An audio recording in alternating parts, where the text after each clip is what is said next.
right, darling ones. Hello, precious, precious being. This is Ling. Whew.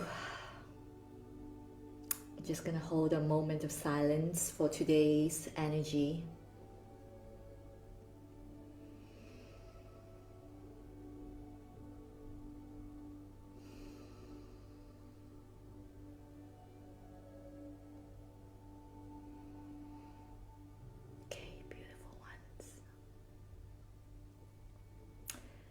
Okay, so I wanted to come on here to talk a little bit about something that I have been observing that has been presencing itself in my experience. And if you don't know me, welcome. Again, this is Liang. I am a divine energy alchemist, a ceremonial keeper of the way of tea, or also known as Cha Dao. And I'm a sacred transformation mentor. I teach and guide and mentor creative, spiritual, feminine leaders to live on purpose in their authentic power. So if you caught me earlier today, this is actually take two. Or at least it's for a different subject. I felt very compelled to share something else on my profile. So if that piques your interest, you can check that out as well. It's been really quiet here today. There is definitely a heavy silence, even in the city of Edinburgh, where I'm at. So I did hold a little silence before I start. And I'm just moving in this space of grief as well for whatever that's coming up for anyone, and or complex feelings beyond grief as well, whatever that's coming up for all of us. And so I just wanted to share a little bit about something that really called me into talking about this. Hello, Elizabeth. I reached out to you. You better check your messages. Okay. But thank you, my love. Oh, good morning. Good morning, gorgeous.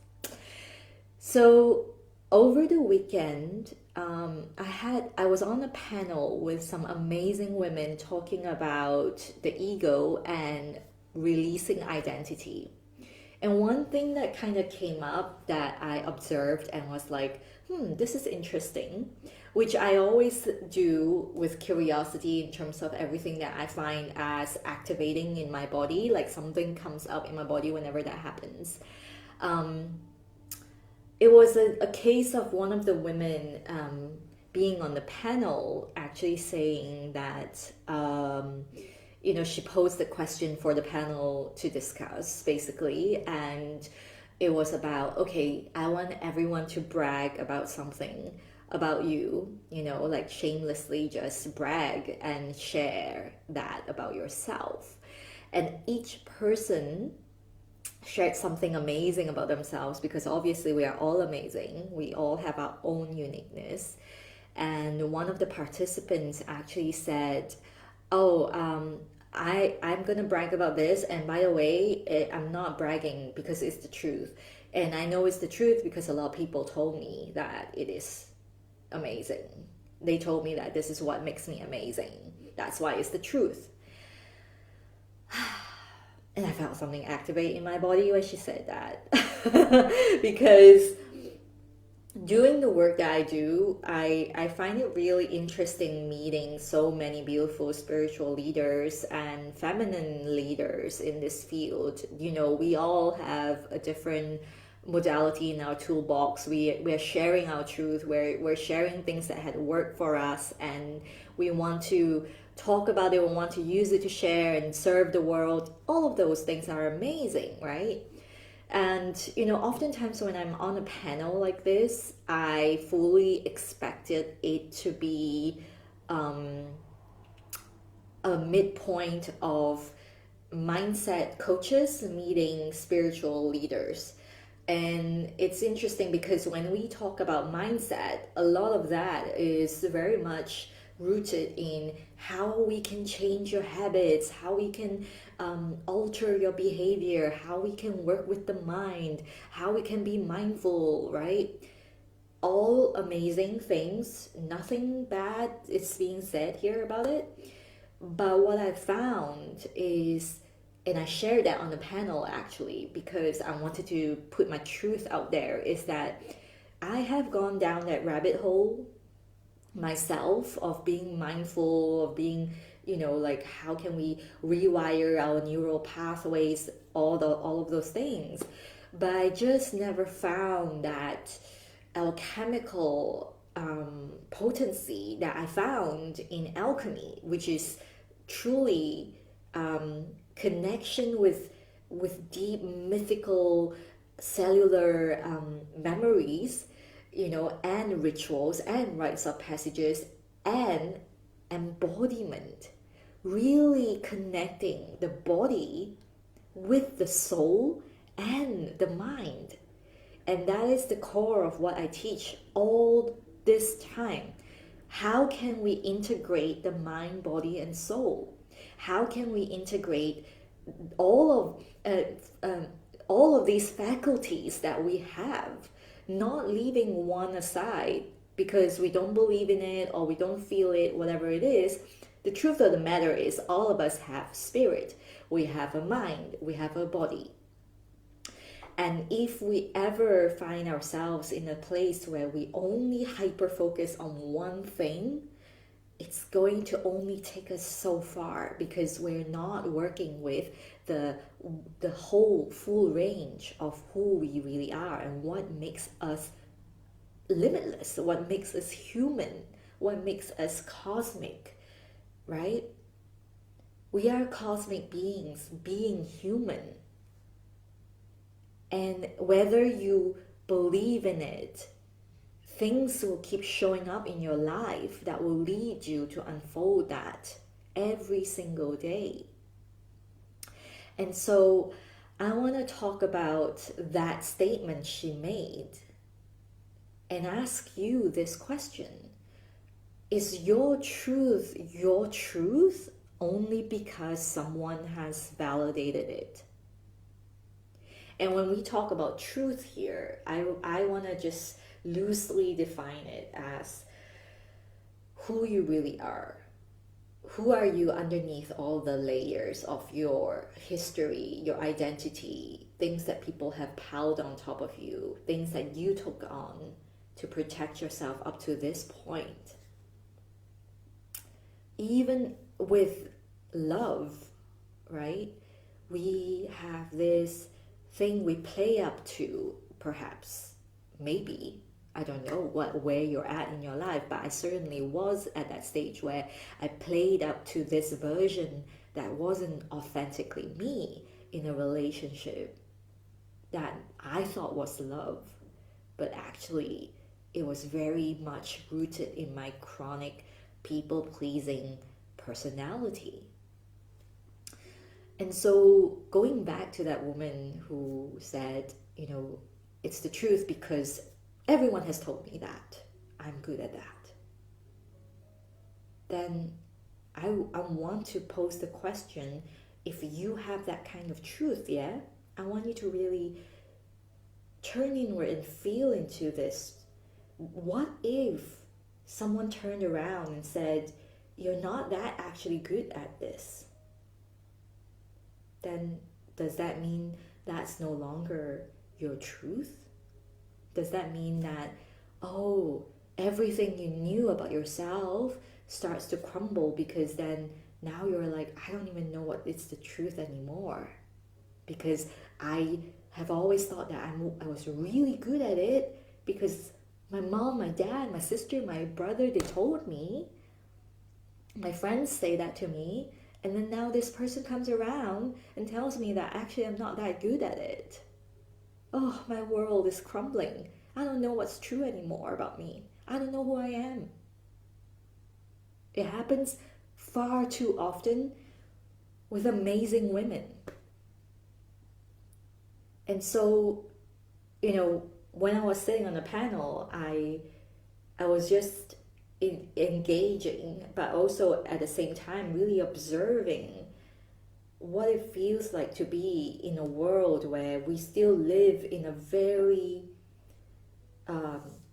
two-dimensional space, where we see parts of ourselves, but so much of that is so attached to the high functioning mind that we don't realize that the truth of who we are is actually so much deeper than that we know here.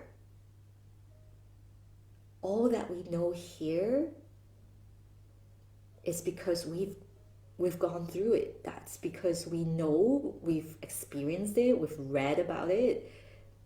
It's here. That high functioning mind, that logical mind. It's a very brilliant design. But when it comes to really owning your truth, we all are destined to walk that path where sometimes we don't really have to know everything. We don't really need to be in a space where we know it's the truth just because someone validated it. Right? So it's just a beautiful question, asking yourself how much that you know of yourself is actually validated outside of you.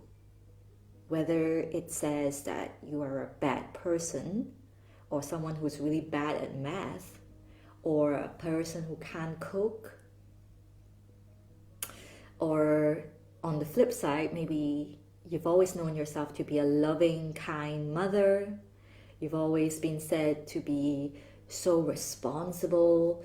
You never miss a class, or you're never late. All the little things that form our personality, that we build our identity. We build this castle of what is known as us, our being here.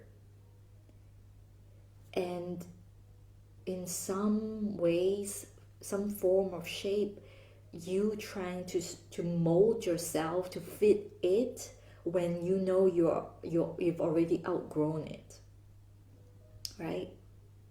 I've completely experienced this myself, completely. The majority of my life, I've been known for a certain thing, right? I've been known as the writer, the eldest daughter, the one who broke the mold, who became a writer despite the classic Chinese family belief that you would never be able to earn enough with your pen, with the nib of your pen, or things like, oh, she would probably stay single forever, or she would not be able to thrive in a big city on her own. All these things that have been ingrained in my mind. Up to a certain point, you have a decision to say, do I want to keep shape-shifting myself to the truth that was validated from outside of me, or am I going to continue to grow and expand? And sometimes that expansion asks us to be entirely renewed and reborn beyond the recognition of someone else who has known us. And that is why there needs to be so much resilience and love actually built into our system when we go through this. This is why I do what I do, because too many women just give up the dream. They give up the expansion at the expense of love, of friendships, of relationships, when the truth is, now I'm going to pause there because I can't tell what's going to happen. I'm not going to be able to foresee and guarantee. But the truth is, better things will always come. And whether that means that you completely stop seeing that person that couldn't accept who you are now, or that person grows with you and evolves with you, you have to do you. Because otherwise, on the flip side of that not doing you is you are living someone else's truth. You're not living your own truth. And what is there to brag about, really? Because I'm sorry, but it's the truth. Like, everyone has an amazing life available for them, no matter what you've gone through. And I mean this so deeply with compassion. I want you to know that everything you've learned, everything you've experienced is going to be part of you. And they are glorious. They are so glorious. So glorious. Whether you want to be in service to the world, whether you want to just be happily in a relationship and serving your children, your grandchildren, your whatever it is, you are still in service to the humanity, the light of this Mother Gaia. We need your light.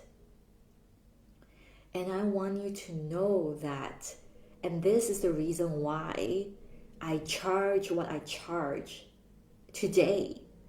Actually, it's so interesting because the truth of who I am has been questioned, right?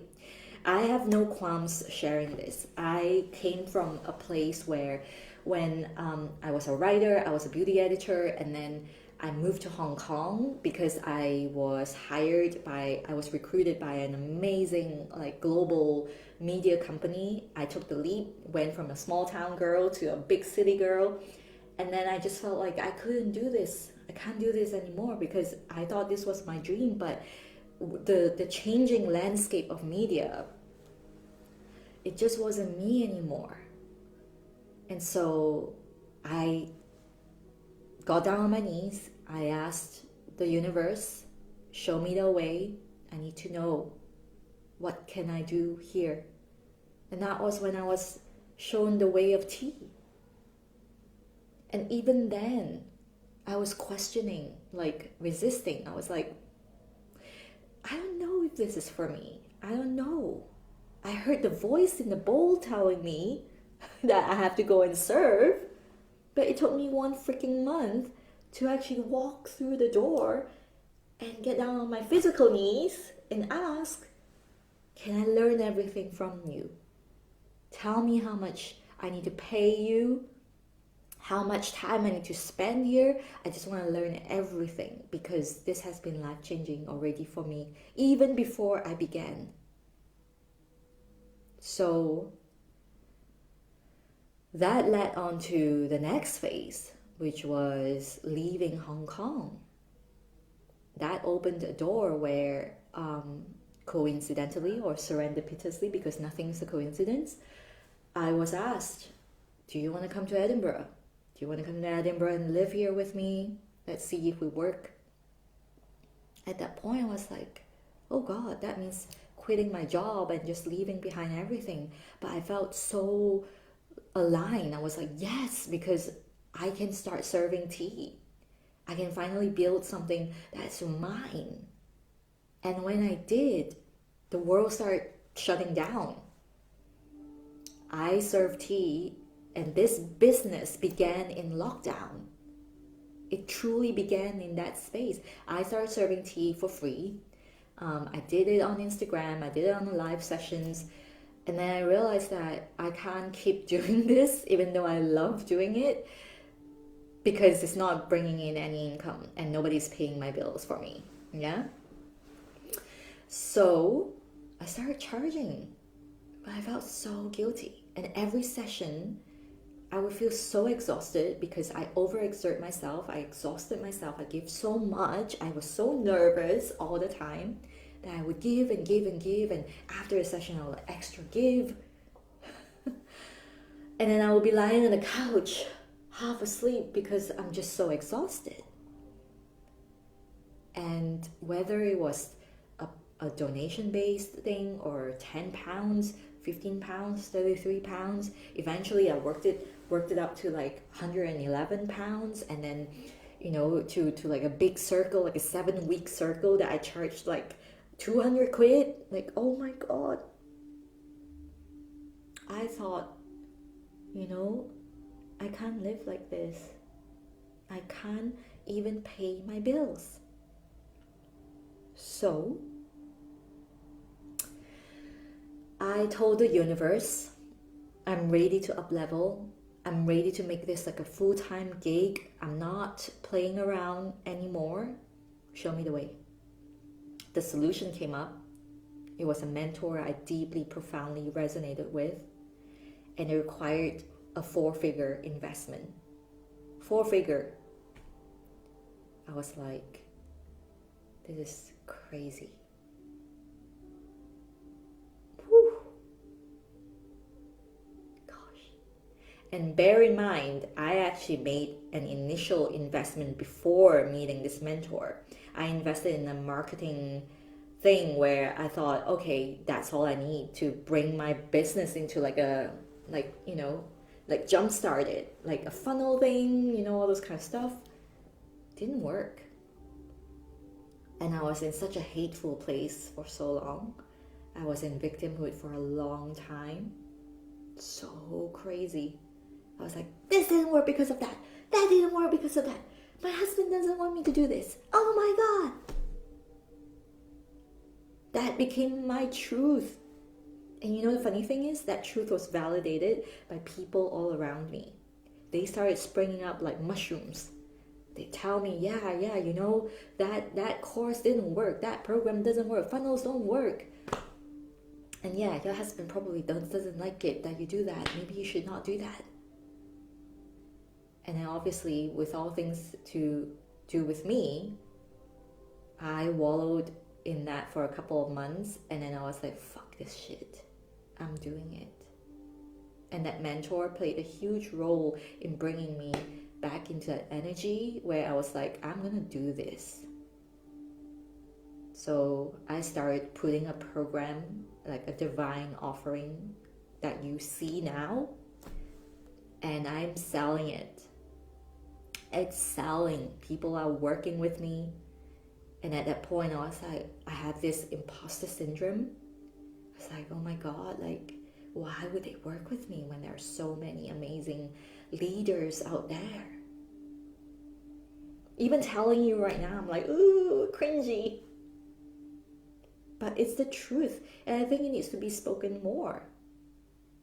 That 4-figure investment meant that I need to play full out. I'm not fucking around this time. And that is why I can charge what I charge today, because I know similarly there are women out there who will appreciate my powerful, potent work, and they are willing to put their ass on the line, their heart on the line, and do the work that's required to rise. And this investment that you make in yourself, not in me, by the way, in yourself, is going to show women, more women out there, as you pass on the legacy, as you shine your light, that we are meant to be making big impact. And when you're making, and let's be real, in this dimension, to make impact, you have to have a beautiful divine relationship with money. So if your truth is not aligned with a divine relationship with money, meaning you feel dirty investing in yourself, meaning you feel like, oh, that's never going to be my price range, even though I really want to do this, then I'm going to ask you the question, how is the spiritual world this amazing holistic therapeutical industry, well-being, whatever you call it, right, in this dimension, how is that going to go out there and create more impact? Because I'm seeing this every day. Therapists, counselors, holistic practitioners, whatever you call it, right? Meditation teachers, really good ones, charging like peanuts that don't even, like, there's not enough even to pay the bills. The other day I got a brochure that got, like, they got delivered to my flat, and I picked it up because I thought, oh, this is interesting, maybe I can help out with this place, which was hiring holistic counselors. Guess what? They're paying £5 per hour for the counselor. What? What?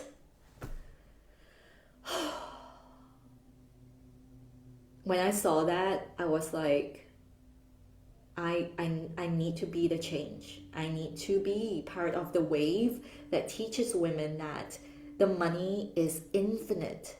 When we are in that space, and Elizabeth, I just saw your comment. Elizabeth is one of those courageous, amazing, fucking lit up women who just came on a call and said to me, let's do this. Even though there was just so much beauty in that. Like, she was just like, yeah, let's do this. And then when we talked about payment, it was just like, yeah, let's pay in full. Let's do it. I hope you don't mind me telling that, Elizabeth. But I just love that. I just loved it. Non-profit, yes. You know what? Non-profit organizations, and I think, Elizabeth, you can share that with me, they bust their ass to get the money they need to run the organization. They still need money. Everything is energetically tied to money. However, your truth cannot be tied with scarcity, with the fact that we have to fight for that. We have to hustle for that. There's not enough. That is scarcity. And that truth is so amplified all around you.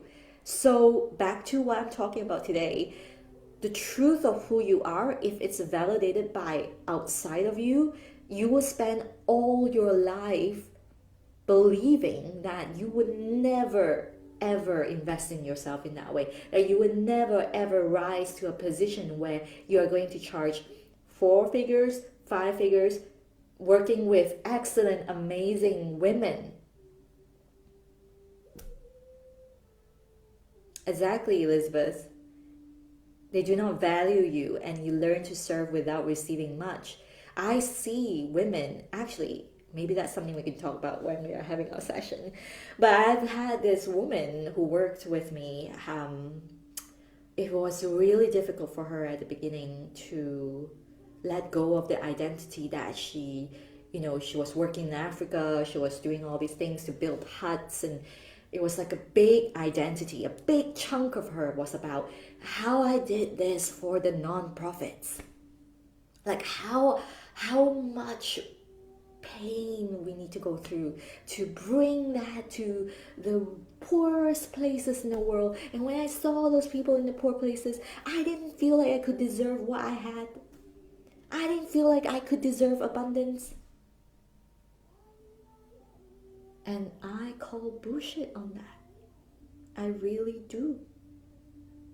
I grew up in Malaysia, by the way, guys. Like, when you are talking about poverty, I've seen it. My parents have lived it. My grandfather, who's passed away, by the way, his spirit's always with me. He and my grandmother used to live like literally in a hut. Actually, that place is still there. It's still there. And I still visit it. It's just in a better condition. And you know what? The daughter, the sister of my father, still lives there. Because she thinks that she would never rise to anything further than what she knows. things she has seen her mother do. She still feels that, oh, I'm so ugly, I can't go out to the world. Oh, I can't speak English, I can't go out to the world. And so she spends her rest of her life probably living in that hut. The furthest she's gone was probably Thailand. So my question to you is, how do you want to live? If you're here, I feel you're born to lead. And to lead, you must first lead yourself. Get down to your own truth. Be in your own truth. Be in your own truth so firmly that there's no way, whatever anyone tells you, whether it's a validation or a criticism, that they can waver or push you off that little position that you're standing on. That's how we change the world. Elizabeth, I'm just reading. Oh, Mater, yeah. Yes, baby. You call bullshit. I know you are fucking fire. You are fucking wind. You bring it. You bring it. And it's so important that you walk in that goddess light every single day. Something I was talking about to you today. I just knew this was going to be divinely timed. So I'm just, I can go on forever about this because I get so fired up by things that I see about women that I feel like we could do so much more. We could do so much better if we could lean in and really, really lean in. Because I think a lot of those mindset things are still about, how can I avoid failure? How can I avoid pain? How can I avoid the trauma? But what if we leaned in knowing these things are all here for us? They are in our favor. And yes, obviously, if it's really like one of those things where you're like, oh, I'm so fucking ready for it, but like, it's kind of scary. Get the mentorship that you need to do this. That's what we're here for. I always say this, and Elizabeth is probably hearing this. I don't walk the fire. Let's put it again. I don't put out the fire for you. I don't do that. I walk through the fire with you. And because I've walked through it, I will stand on the other side and I would keep cheering you on. So if that's for you, if that's your cup of tea, because now you will learn to do it and you will keep this for life because you've done it yourself, then let's chat. Let's have a little cup of tea and talk about your sacred transformation. And I'm really also very open about my offering and how much it costs to work with me. If you are thinking about it, if you think that that's something that you can never really work out, like 4-figure investment, what the fuck?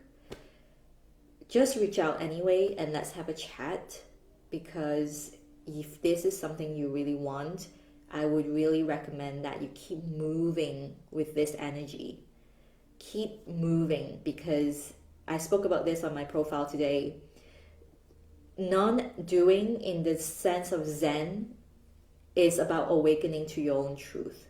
And we are always meant to be moving. We're not meant to be sitting in our own pile of things and be like, oh my god, okay, Ling said this today, I need to start to like just give me a moment, let me think about it, yeah, let me dissect it, yeah, no. Take the energy, feel it in your body, keep going.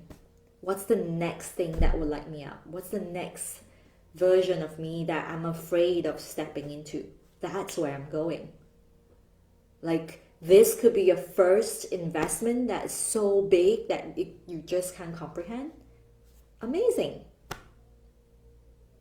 Because that is going to be your next expansion. So if it's calling, I would say move with it. Because we all honestly won't know until we've done it. Yeah. And that is what makes this life so profoundly beautiful, and yet sometimes we have to laugh at ourselves because we have been trying all our lives to think, how can I avoid failure? How can I avoid disappointment?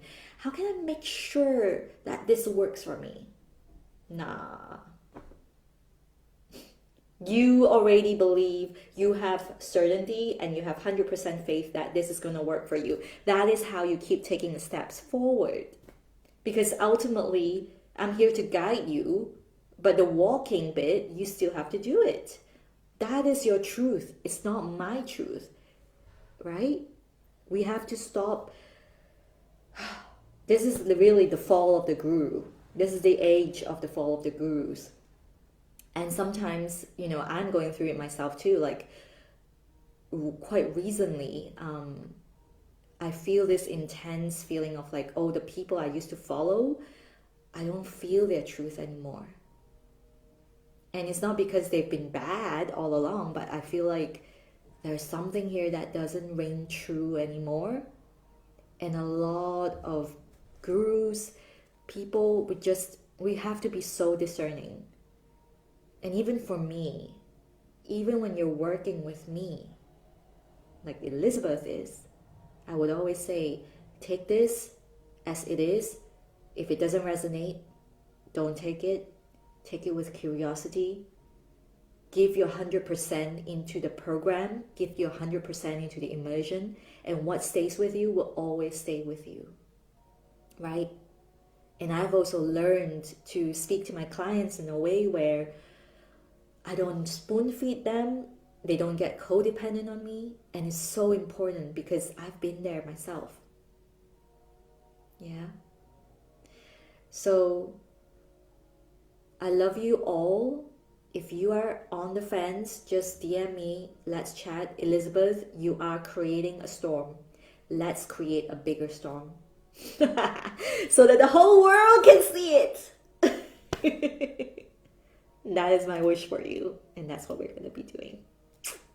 So, sending you all so much love. I'm going to see you very soon. If you are all watching the funeral today, I send you a lot of love as well. I'm going to go back to my TV and I'm going to watch the rest of it.